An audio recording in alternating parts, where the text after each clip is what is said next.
students of class 8. Welcome to the online tutorial classes for Vidya Bhavan High Secondary School. This video is for class 8 biology, and the chapter that I am going to continue today is the transportation of food and minerals in plants, and this video is part 6. In the previous video, we learned about the factors affecting of the rate of transpiration and the importance of the transpiration along with the transpiration and the absorption knowledge. Today we will do with the translocation of foods from leaves. Okay.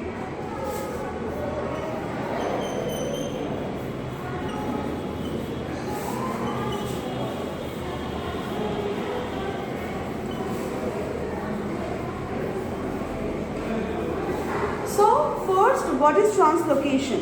So you all know by the photosynthesis, the sugar molecules are manufactured in the plant leaves in the presence of carbon dioxide and also in the sunlight with the help of chlorophyll during photosynthesis. This procedure is called photosynthesis. So they are transported throughout the plant by the phloem. You know about xylem and phloem. The xylem used to absorb the water from the soil, and phloem helps to transmit.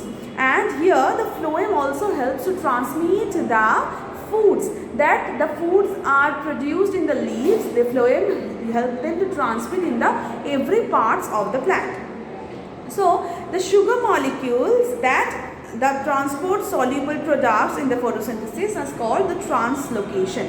So first let's discuss about what is translocation. So the definition is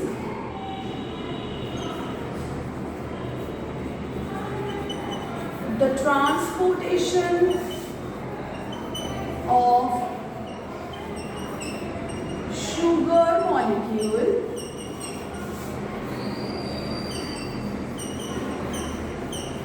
produced in the leaves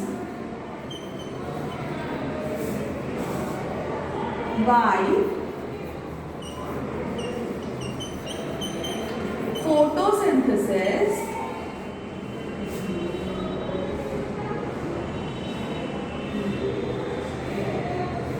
with the help of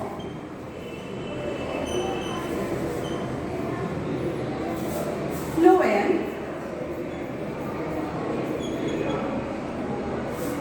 is called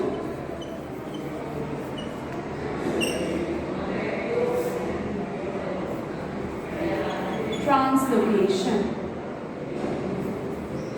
Okay, so they are transported in every parts of the plants from the leaves. So it is the definition of the translocation. So as you have already studied that the phloem has cells called sieve tubes which are placed one above and other to form a long tube through the food is transported. So the structure of the phloem is also helps in the transportations of the food. Then finally the mineral in plants. So you already know about the minerals, and you know that the minerals are very important part of the body. Due to the deficiency of those minerals, the various dangerous diseases can be occurred. And the minerals are also important for the plants too. So the minerals, actually the 17 minerals are important for the plant growth and development. These minerals are not required in a very huge amount. They are only required in the sufficient amount and for the sufficient function. So the minerals are usually divided into the two parts, that the macro mineral and micro mineral. Okay, so the macro means more and the micro means less. So the macro means that the macronutrients are actually required in large quantities, and large quantities means only 0.2 to 0.4% of the dry weight. Okay, and usually the micronutrient means that they are required in a very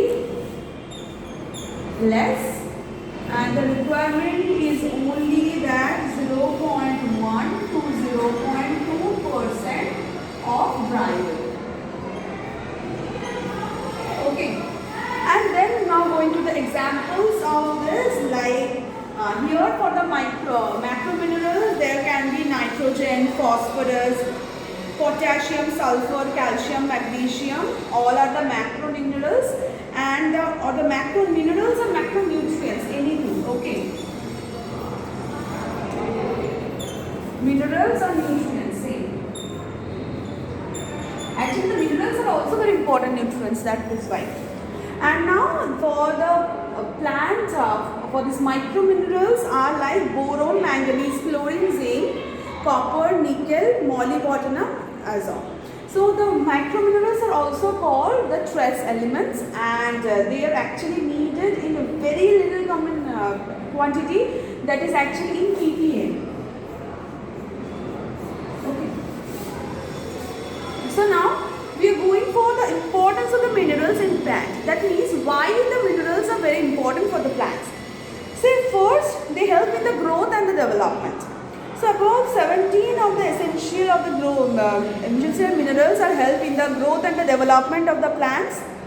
Also helps in the formation of the plant body. That means the several minerals are constituents of the protoplasm and the cell wall of the plant. So in the making of cell wall and the protoplasm, they are very important. They keeps the perfect shape so that the minerals can maintain the cell shape.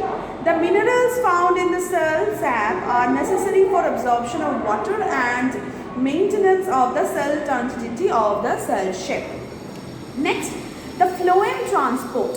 What is the function of the phloem transport? Like boron and the potassium help in the translocation of the food through the phloem. So these are the functions of the minerals. So here one or two more notes I am giving, that nitrogen, phosphorus and potassium are the primary nutrients required for plants, because they are actually making their structure. So they are the primary constituents. For example, nitrogen is essential for the plant growth, and it is a part of every living cell. So it is also necessary for synthesis, the chlorophyll. Yes, the nitrogen is a very necessary part and necessary minerals for producing the chlorophyll.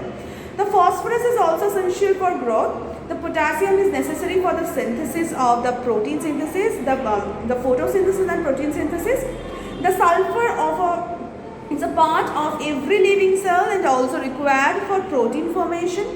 The boron is essential for the rapid growth and the cell wall formation. So here you can see that every minerals are very important in their own manner. Okay, so this is all for today. In the next video, we will do some deficiency diseases occurred by the mineral deficiency in the plants and their symptoms and their disease, what is the name of the disease in detail. Till then, thank you.